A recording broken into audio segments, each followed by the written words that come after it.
تو اللہ تعالیٰ نے ایک آئیڈیل پرسنالٹی جناب رسول اللہ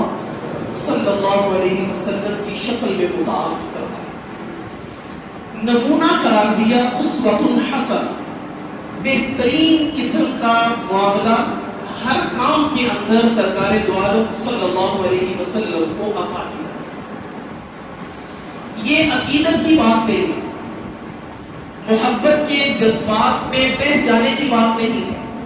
کہ آپ صلی اللہ علیہ وسلم ساری انسانیت کے لیے اسوہ حسنہ ہیں،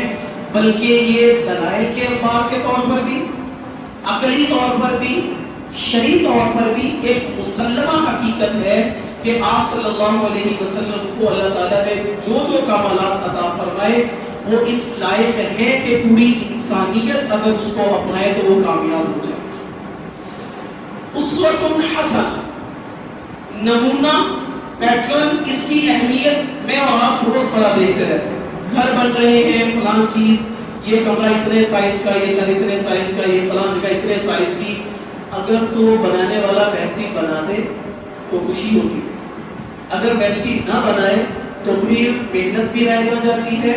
سرمایہ بھی رائج ہو جاتا ہے، اور مالک کی ناراضگی بھی اس مزدور اور اس پیسوں کو مول لینا پڑتی ہے، اس لیے کہ نمونہ دے دیا گیا۔ یہ نمونے کی اہمیت ہے کہ اگر ہماری دی ہوئی چیز ہمارے ہی کہنے کے مطابق ویسی تیار نہ ہو تو انسان ناکام ہوتا ہے۔ اسی طرح جناب رسول اللہ صلی اللہ علیہ وسلم کی مبارک زندگی معاشرت میں، معیشت میں، عبادات میں، سیاست میں، عدالت میں، آپ صلی اللہ علیہ وسلم نے نکاح بھی اپنی بیٹیوں کے کیے، طلاق بھی ہوئی، آپ کے نواسے بھی تھے، آپ کے دوست بھی تھے، آپ نے تجارت بھی کی، آپ نے شراکت کا کاروبار بھی کیا، آپ نے مزاربت بھی کی، آپ نے فیصلے بھی کیے، آپ نے فیصلہ دے کر لوگوں کے ہاتھ بھی کٹوائے، آپ نے لوگوں کو سنسار کی زنا کی سزا میں کروایا، آپ نے قصاصت گردنیں بھی اٹھائی، لیکن کائنات کی تاریخ اس بات پر گواہ ہے کہ ان سارے معاملات میں جناب رسول اللہ صلی اللہ علیہ وسلم نے عدل اور انصاف کا دامن ہاتھ سے نہیں جاتا، کسی ایک کے ساتھ بھی ایک رائی کے دانے جتنے بھی ظلم اور زیادتی کا تصور کہیں نہیں ملتا۔ ایک ایسی شخصیت جو اللہ تبارک و تعالیٰ کے ہاں سب سے زیادہ اپنی نظر میں محبوب ہو، تو اللہ تعالیٰ نے اس کے ایک ایک عمل کو امت کے لیے اسوہ حسنہ کرا دیا۔ عقلی طور پر اہل علم نے 4 چیزیں لکھی ہیں کہ اگر وہ کسی شخصیت میں ہو تو اس کو ہم اپنا آئیڈیل بنا سکتے ہیں۔ پہلی چیز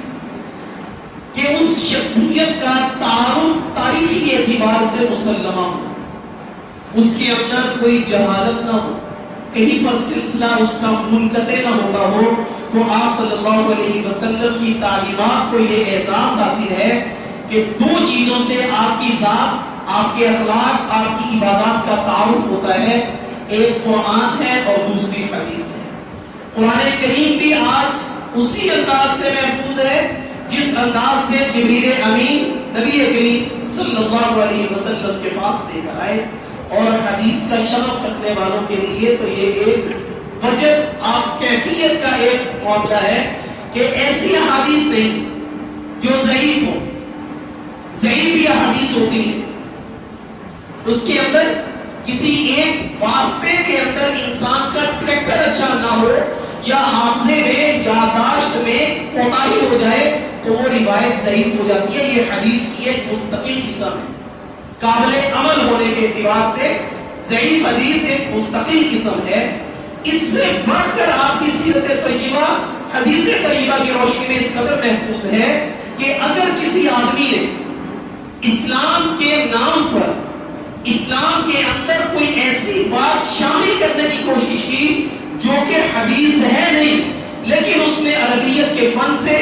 گرامر کے زور پر کوئی بات بنا کر پیش کر دی، تو اللہ تعالیٰ نے ایسی جماعت محدثین پیدا فرما دی جنہوں نے موضوعات الکبریٰ کے نام سے کتابیں تصنیف فرما دی کہ ان کے اندر وہ باتیں شامل کر دی گئی جس کو باقیوں نے حدیث بنا کر پیش کرنے کی کوشش کی ہے، لیکن وہ سرکار دو عالم صلی اللہ علیہ وسلم کے فرامین